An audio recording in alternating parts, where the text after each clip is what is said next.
పరిశుద్ధ గ్రంథంలో దేవుని యొక్క వాక్యాన్ని చదువుకొని మనం ముందుకు కొనసాగలం. ఈరోజు ఫాదర్స్ డే అని గూగుల్లో కొట్టినప్పుడు వస్తున్నాయి సెర్చ్ల ప్రకారంగానే. అనేక మంది వారి యొక్క తండ్రులను గురించి జ్ఞాపకం చేసుకుంటున్నారు. తండ్రి లేనటువంటి వారైతే ఇంకా కొంచెం ఫీల్ అవుతూ ఉంటారు. తండ్రిని కలిగినటువంటి వారైతే సంతోషపడుతూ ఉంటారు. అయితే ఆ యొక్క తండ్రిని ప్రేమపూర్వకంగా ఒక ముద్దన్నా పెట్టగలిగేటువంటి మనసు కలిగినటువంటి వారు ఉంటే వారందరూ మంచివారే. ఇక వారు దగ్గరగా సమీపస్తులుగా లేకపోతే ఒక ఫోన్లోనైనా హలో నాన్న నేను మిస్ అయ్యాను అని చెప్పేసి అని అంటే ఒక మాట చాలా హ్యాపీగా ఫీల్ అవుతారు. ఇక నిజంగా తండ్రిని కోల్పోయినటువంటి వారు ఉంటారు. మేము కూడా తండ్రిని కోల్పోయాం. దయచేసి అయితే తండ్రి యొక్క ప్రేమను ఎవరు మనకి ఇవ్వలేరు. అయితే ఆ ప్రేమ చాలా గొప్పది. అటువంటి ప్రేమ ఈ భూమి మీద ఎక్కడైనా దొరుకుతుంది అని అంటే మన బంధువుల్లో, మన తోడపుట్టినటువంటి వారిలో దొరుకుతుంది. కానీ ఎంతో కాలం దొరకదు. మన వారు ఎప్పుడైనా మరణించినప్పుడు కొంతకాలం మాత్రమే దొరుకుతుంది. తర్వాత అవేమి గుర్తుకు రావు. మనల్ని మనమే ట్యూన్ చేసుకుని సిద్ధపాటు చేసుకోవాలి. అటువంటి సమయంలో కూడా దేవుడే మనకు సపోర్ట్గా ఉంటాడు. ఆయనే పరమ తండ్రి. ఆయన ఎవరు?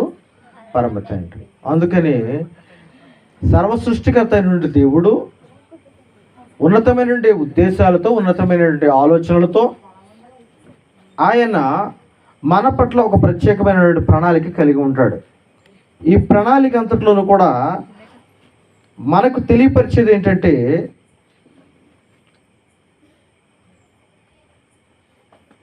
ఎఫెసీ 6వ అధ్యాయము 4వ వచనం. ఎఫెసీ 6వ అధ్యాయం 4వ వచనం. తండ్రులారా మీ పిల్లలకు కోపము రేపక ప్రభు యొక్క శిక్షలోను బోధలోను వారిని పెంచుడి చాలు.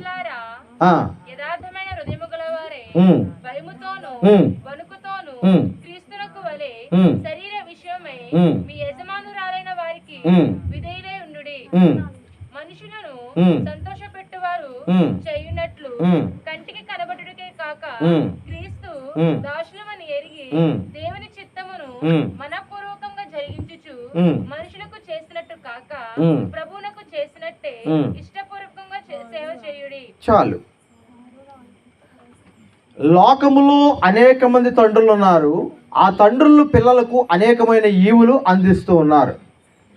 ఆ ఈవులన్నిటిలోనూ కూడా మన ప్రభుత్వం కూడా ఏం చేసింది? గత ప్రభుత్వం అయితే అమ్మఒడి అని అన్నారు. ఇప్పుడు ఈ ప్రభుత్వం అయితే తల్లికి వందనం అని అన్నారు కదా. ఇప్పుడు చూడండి, కరెక్ట్ టైం ప్రకారంగా ఆ సొమ్ము ఏ టైంలో చేశారు?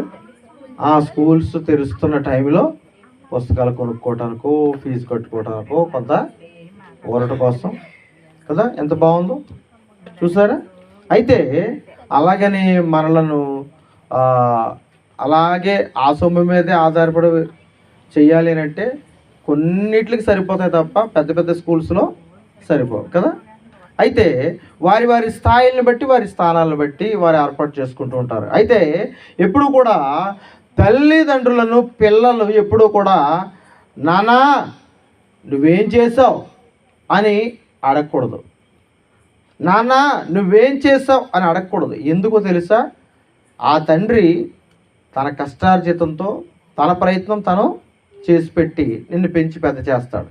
పెంచి పెద్ద చేసిన తర్వాత నీవు కూడా పెరిగి పెద్ద అయిన తర్వాత నువ్వు కూడా ఒక ప్రణాళిక వేసుకోవాలి.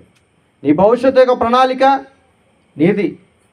అయితే తండ్రి నిన్ను ఆ యొక్క తల్లి గర్భములో నుండి నువ్వు బయటకు వచ్చినప్పటి నుంచి మొదలుకొని తండ్రి నిన్ను గారాబంగా పెంచి పోషించి నిన్ను ఆ యొక్క ఒక వయసు వచ్చే వరకు కూడా నిన్ను కంటికి రెప్పలా కాపాడటం కొరకు ఎంతో ఖర్చు భరించాలి.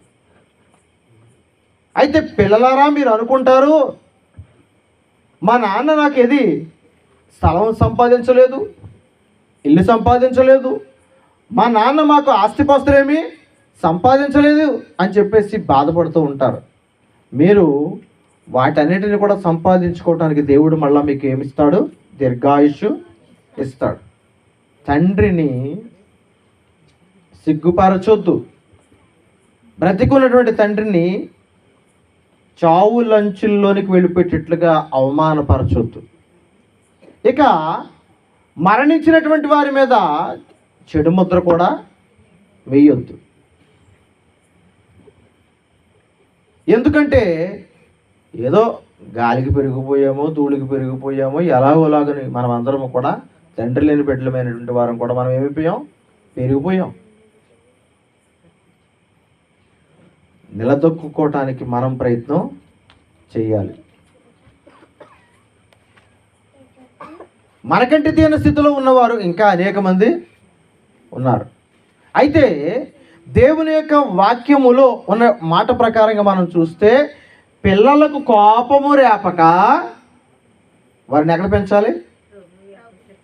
ప్రభు యొక్క శిక్షలోను బాధలోను వారిని పెంచమని దేవుని వాక్యం తల్లిదండ్రులకు తెలియపరుస్తుంది.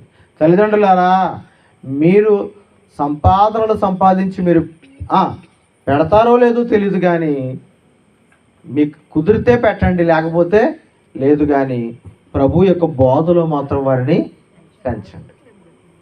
దేవుని బోధలో పెంచండి. ఎందుకంటే ఈరోజు తల్లిదండ్రుల మీద తిరుగుబాటు చేసే పిల్లలు ఎక్కువగా ఉన్నారు. తల్లిదండ్రుల మీద పిల్లలు తిరుగుబాటు చేసేవారు ఎక్కువగా ఉన్నారు. అయితే దేవుని యొక్క వాక్యంలో చెప్పబడిన ప్రకారంగా ప్రభు యొక్క బోధలో వారిని పెంచితే దేవునికి లోబడతారు. తండ్రిగా నీకు కూడా నీ పిల్లలు లోబడతారు.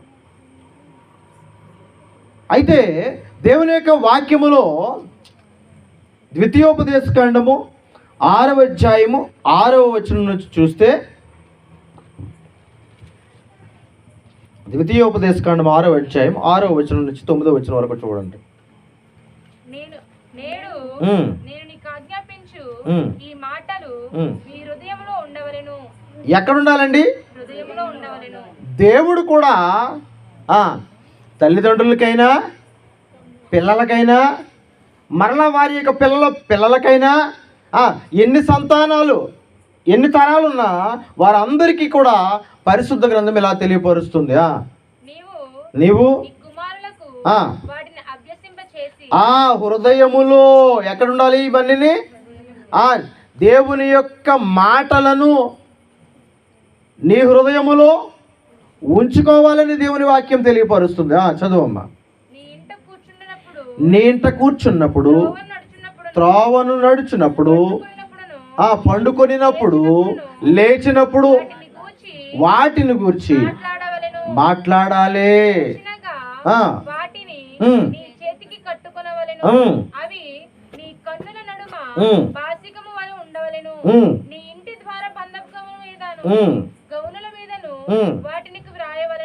అవునండి.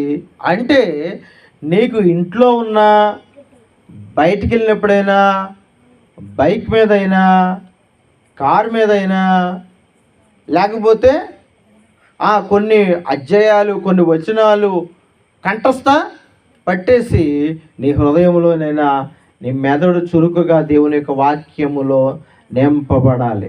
దేవుని వాక్యముతో నింపబడాలి. ఈ భూమి మీద నువ్వెన్ని పరీక్షలైనా రాయొచ్చు, ఎన్ని సబ్జెక్టులైనా పాస్ అవ్వచ్చు. అయితే అసలు సిసలైనటువంటి రహస్యం ఏంటంటే, దేవుని దగ్గర పెట్టినటువంటి పరీక్షలో నువ్వు పాస్ అవ్వాలి.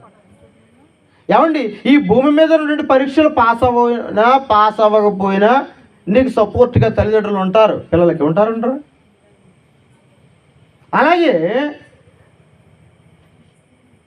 తల్లిదండ్రుల యొక్క పరిస్థితులు ఏమైనా బాగోకపోతే నువ్వు పాస్ అయ్యి నువ్వు ఉన్నతమైనటువంటి స్థితిలో ఉండి నీవే తల్లిదండ్రులను పెంచి పోషించుకోగలవు. చదువులు లేకుండా వీధిలోకి వెళ్తే నీకేం పని ఇస్తారో? స్వీపర్ పోస్ట్ ఇస్తారు తప్ప కుర్చీలో కూర్చుని పెన్ పెట్టుకుని రాసే పోస్టు ఇవ్వరు. చదువుకుంటే నీకే పోస్ట్ వస్తుంది? అఫీషియల్గా కూర్చునే పోస్ట్ వస్తుంది. ఈరోజు 15,000 దాటి ఒక 30,000 రూపాయలు ఉండకపోతే ఒక కుటుంబం గడిచే అవకాశం లేదు. 30,000 రూపాయలు ఉంటే కొంచెం ఆ కళ్ళల్లో ముఖంలో ఆ అఫీషియల్ బయటకు వచ్చినప్పుడు కొంచెం ధైర్యం ఈ విధానం ఉంటుంది. ఒక 15,000 ఏమో అవసరతల కోసం, ఒక 15,000 ఏమో దాచుకోవటానికి ఉపయోగపడాలి. ఇలా ఉపయోగపడితే సంవత్సరం వచ్చేటప్పటికల్లా ఏదైనా హాస్పిటల్ ఖర్చులున్నా, లేకపోతే ఏదైనా సందర్భాలలో అనుకోకుండా ఏదైనా ఒక బంగారం కొనుక్కోవాలనుకున్నా, లేకపోతే నీ కుటుంబంలో ఏదైనా ఒక పార్టీ ఫంక్షన్ ఏదైనా ఒక 5 సంవత్సరాలకు ఒకసారి ఏదో ఒకటి సందర్భం వస్తుంది కదా, వచ్చినప్పుడు ఉపయోగించుకోవాలన్నా ఒక 30,000 రూపాయలు నీ ఇంట్లో కనిపించాలి. తల్లిదండ్రుల ద్వారా రాకపోతే పిల్లల ద్వారానే రావాలంటే నీవు విజయవంతురాలుగా నీ ఇంటిలో వెలుగుగా ఉండాలి. అందుకనే నిరక్షరాస్యులకు లైట్ కింద ఒక 10 సంవత్సరాల క్రితం 15 సంవత్సరాల క్రితం ఈ సిమెంట్ రోడ్లు కూడా లేనప్పుడు అక్షరాభ్యాసం చేయించేవారు. పలక మీద సంతకం పెట్టించేసేవారు వాలంటీర్లు. సంతకం పెట్టించేస్తే ప్రమాదం, వాళ్ళు నేర్పాల. అయితే చాలామంది సంతకాలు పెట్టించేసేవారు. ఎవరైనా ఆఫీసర్లు వస్తే ఆఫీసర్లు ఎదురుకుండా వేరు ఏం చేసేవారు, చక్కగా సంతకాలు పెట్టేసేవారు. బాగానే రాసేస్తున్నారు. అక్కడ వారు కూడా చక్కగా సంతకం పెట్టేసి వెళ్ళిపోయారు. మేము వాలంటీర్లుగా పని చేస్తున్నప్పుడు కూడా ఇలా చేసి మమ్మల్ని మేము ఏం చేసుకునేవాళ్ళు, అవమానపరుచుకునేవాళ్ళు. ఎందుకంటే ఎడ్యుకేషన్ అనేటప్పటికీ ఆ ప్రాసెస్ చాలా బలంగా ఉండాలి, స్టాండర్డు చాలా గట్టిగా ఉండాలి. ఫస్ట్ నుంచి కూడా పిల్లలు తల్లిదండ్రులకు లోబడాలి, గురువులకు లోబడాలి, ఉపాధ్యాయులకు లోబడాలి, మాస్టర్ల దగ్గర ఏమండి మా చిన్నప్పుడు డస్క్లో పెట్టి ఆ డస్క్ను వేసేసేవారు. డస్క్లో చేతులు పెట్టి లోపలికి గెంటేసేవారు. అప్పుడు ఆ ఏళ్ళు ఏమైపోతాయి, వాచిపోతాయి. ఇంటికి వచ్చిన తర్వాత తల్లిదండ్రుల దగ్గర ఏమంటాక అవకాశం లేదు. తల్లిదండ్రులు కూడా కొట్టండి, బాగా కొట్టండి, బాగా తిట్టండి అనేవాళ్ళే తప్ప ఎటువంటి పరిస్థితుల్లో మద్దతు ఇచ్చినటువంటి వాళ్ళు ఎవరు ఉండేవారు కాదు. ఇప్పుడా మొత్తం ఇలా పట్టుకుని కింద మోకాలు కింద ఉన్నటువంటి బట్టలు మోకాలు పై వరకు తీసి దోపేసి అద్దుకో కొడతాదా అని చెప్పేసి స్కూల్ దగ్గరికి ఆ మనవరాళ్ళని తీసుకుని వెళ్ళిన తాతలు మామలు కూడా ఉంటున్నారు.